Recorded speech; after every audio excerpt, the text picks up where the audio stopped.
Kim Chu, hindi napigilan ng umiyak nang mamigay ng regalo. Isa nga talaga si Kim Chu sa mayroong napakabuting loob sa showbiz dahil kaunti lang ang nakakaalam na active ito sa pagbibigay ng regalo at donations.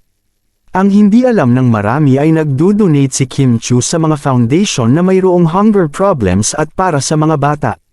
Sa isang segment nga sa telebisyon ay nakausap ni Kim Chu ang isang tatay na hindi niya alam na bulag pala.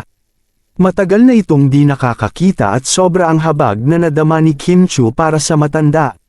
Noong una ay masaya pang pumasok si Kim Chu sa barber shop ngunit nang ay lahad na ng matanda na hindi siya nakakakita ay nag-sorry si Kim dahil nag-joke siya at hindi niya alam ang kapansanan ng matanda.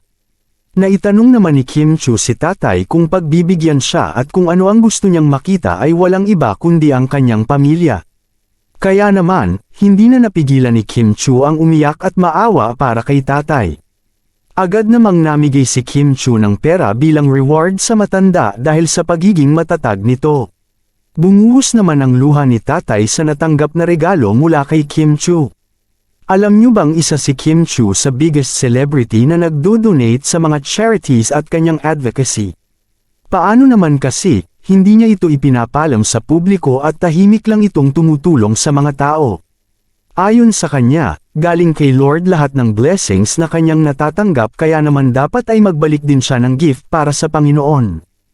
Ito daw ang kanyang daan upang makapagpasalamat sa tuloy-tuloy na blessings sa kanyang career at buhay dito sa industriya ng showbiz. Naniniwala kasi si Kim sa good karma na kung mayroon kang naibigay para sa Panginoon ay ibabalik niya ito ng 10 times sa halaga. Bilib naman ang mga fans ni Kim Chu sa kanyang kabutihan. Pati nga noong pandemic ay nag-donate si Kim Chu ng groceries sa mga netizens. Anong masasabi ninyo sa balitang ito? Comment down below. Maraming salamat sa panunood.